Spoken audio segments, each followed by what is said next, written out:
Hello, folks. We're just going to talk a couple minutes about some of the issues going on in America. It's going crazy, of course. And I've been watching the different news reports across the countries. And I think that Sky News Australia is still one of the best coverage of America. I mean, yesterday they even covered the storms in Pennsylvania. Hey, I didn't see that on Fox News. Anyway, so things are going pretty crazy, and I feel that I'm watching all the different news channels. I'm watching Dr. Turley, Tim Pool, different ones, and I still don't feel that I have a grasp of what is going on. And I think it's just terrible. I don't really feel like I know what's happening. I'm watching the news. So, therefore, I said I'm going to be pushed into, doing my own little newspaper, maybe in PDF form. The blog seems so, unprofessional and just sort of sitting there, but a PDF seems like something that you will be able to archive.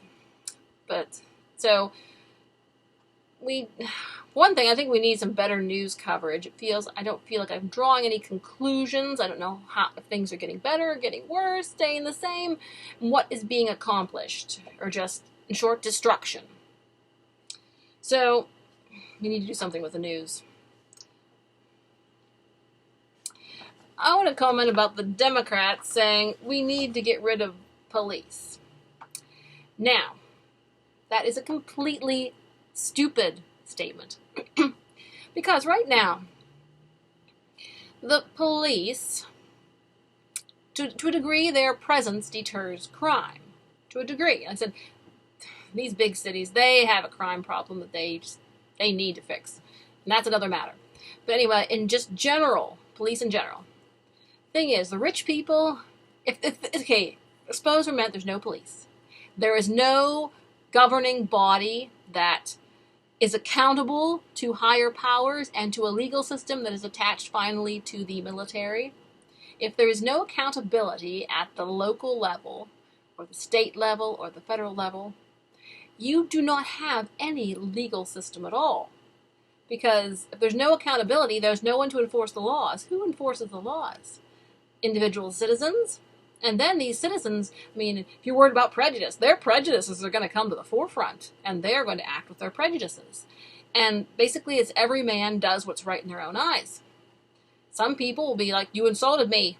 Boom, you're gone. You know? Some of them will be, you looked at me with a strange look. That's enough of you.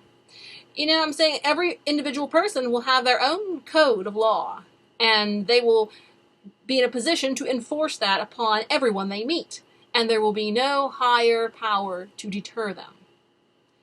I said this would devolve, and basically what it would be is every individual person would be responsible for their own personal police protection. The rich people would have it instantly. The middle class would manage. The poorer people would suffer the most. But like I said, then they would end up getting into paying mob protection, gang protection, all that sort of thing. That would open up a nice business for mobs and gangs.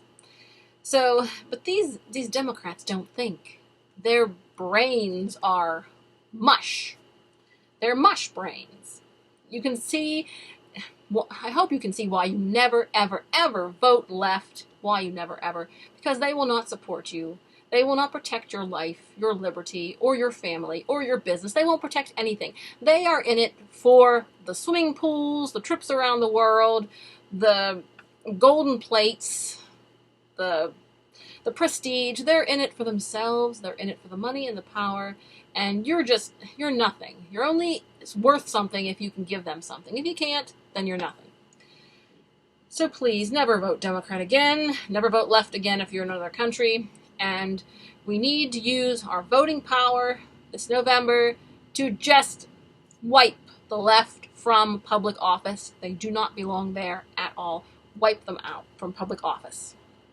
You see what happened in the UK. I said, we thought the UK was down and out and finished, and the left had it by the neck. They still have different power pockets, but we're on our way to rooting them out. So the thing is, don't give up hope. They said, well, we hope the silent majority don't be so silent, but there is hope. And let's do it with our votes while we still can. While we can do it with our votes, let's vote. Vote, vote, vote. So this year, we need to sweep the offices clean. No more left. Now, I said there are some Republicans who are rhinos. They lean left. They are bribable. They are able to be bought by the left. So those Republicans, I say we sweep them when we can. I mean, and if they give them one term in office, if they go along with the left, sweep them out the next time. Republicans, their overall belief system is good, patriotic American belief system. But there are individuals within the party who are going to go rogue, go to the left, and support left-wing causes. So we need to keep a close eye and keeping the Republicans honest. Now, why is no one talking about starvation, that these riots are going to wreak on some locales? Why are they not? Because I don't know if these stores that have been destroyed by the left, I mean, the small businesses probably won't reopen. I mean, some of the bigger ones, they might eventually after the violence dies down. So where are these people getting food? Where are they getting their medicine? Some of these businesses may be too afraid to come back into the cities. I said, and speaking of the cities, the census is going to be extremely interesting this year. The Democrat stronghold of the cities is gone. The Democrats, they're not going to exist. Where's their voting power? They're going to lose so many seats come the next election restructuring, because, I mean, you get your seats by your population. And if, my goodness, they lost tons and tons. They lost hundreds of thousands of people in New York who left because of the virus, and there are probably hundreds of thousands more leaving now because of this. So New York is going to lose a bunch of seats in their Congress and stuff, and so is California. These places are going to start shrinking. Their left-wing strongholds are going to be diluted significantly. And when the leftists get to the country, they will be red-pilled. Yeah. Tim's been talking about how the leftists are out buying guns for their own protection. What a crazy world we live in. Reality hits, and then the left gets scared.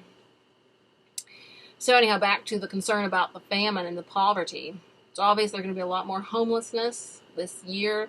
Come winter, a lot of people are going to starve and freeze, and how are you going to get food? I mean, are the gangs going to take control of these towns permanently? Are they going to, hold the people hostage? The left won't care. Leftist mayors, leftist governors, they won't care. Because they don't care about people or lives. They are leftists. Just check their record. Care about themselves. Because, I mean, so will these stores reopen? Will the food come back to the cities?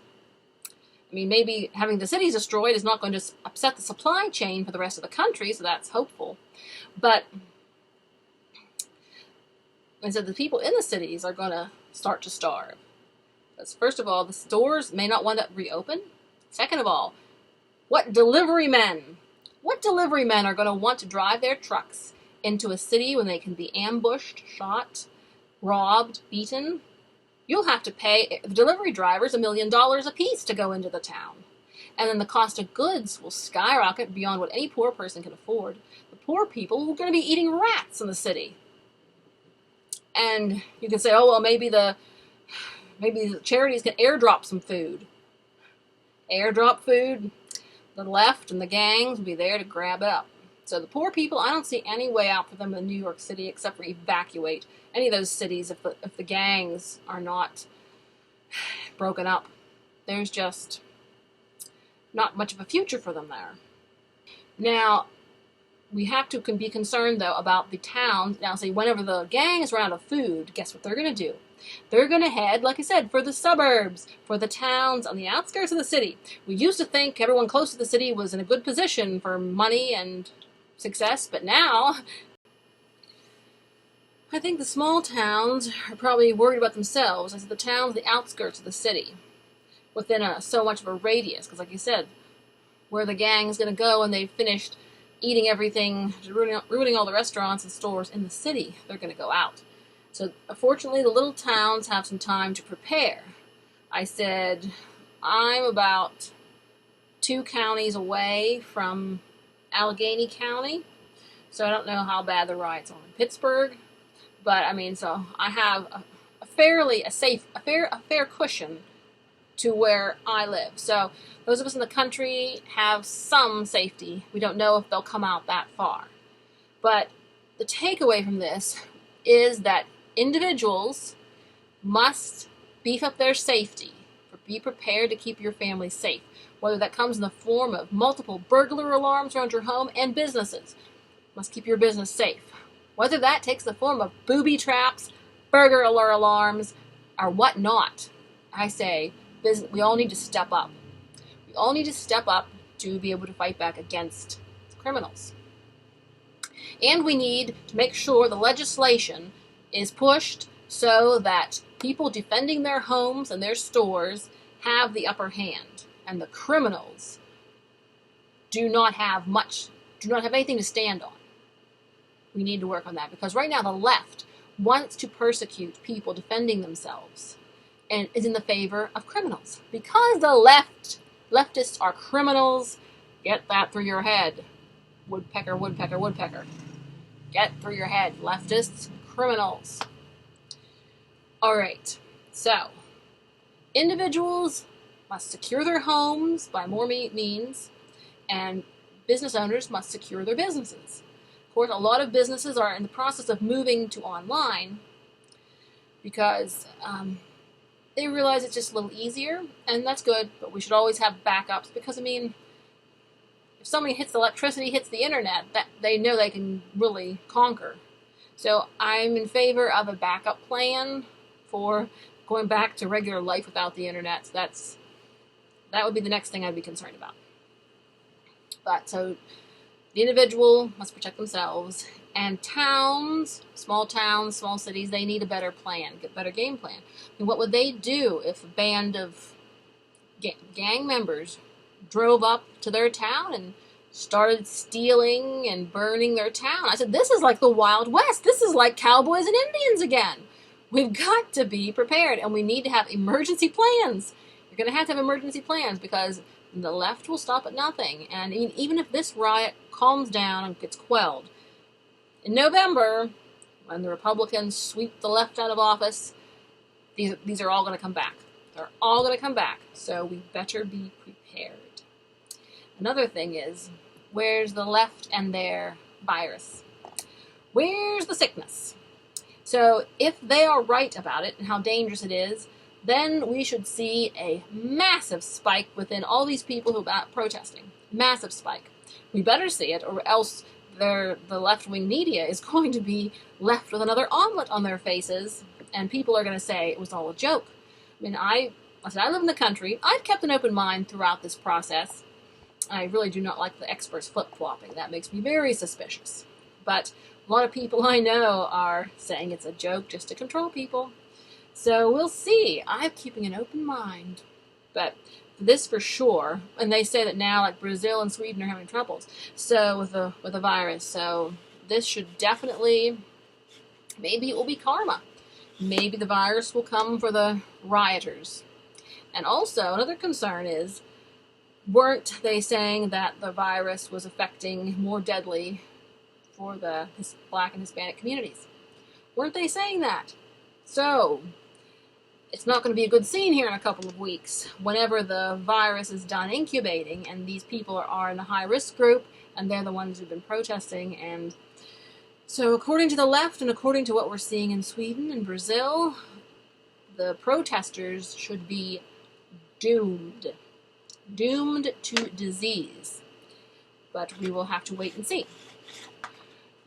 Alright, so just wrapping up this video, and I'm saying, be prepared to protect yourselves. Everything, we can learn something from everything. And these turbulent times, we just learn how vulnerable we really are. How vulnerable, and how little the police can do in some cases when push comes to shove. And we need to have a game plan. I mean, you might think it sounds ridiculous, but hey, like the Swiss Family Robinson, on Disney's old Swiss Family Robinson. They knew the pirates were coming, They built themselves a little barrack fortress up on the hill and had little logs and coconut bombs and different things, all to defend themselves from the pirates. So, I mean, hopefully every town and every person doesn't have to do that, but we need to take seriously security concerns, even in the tiny towns in the country. You must be prepared.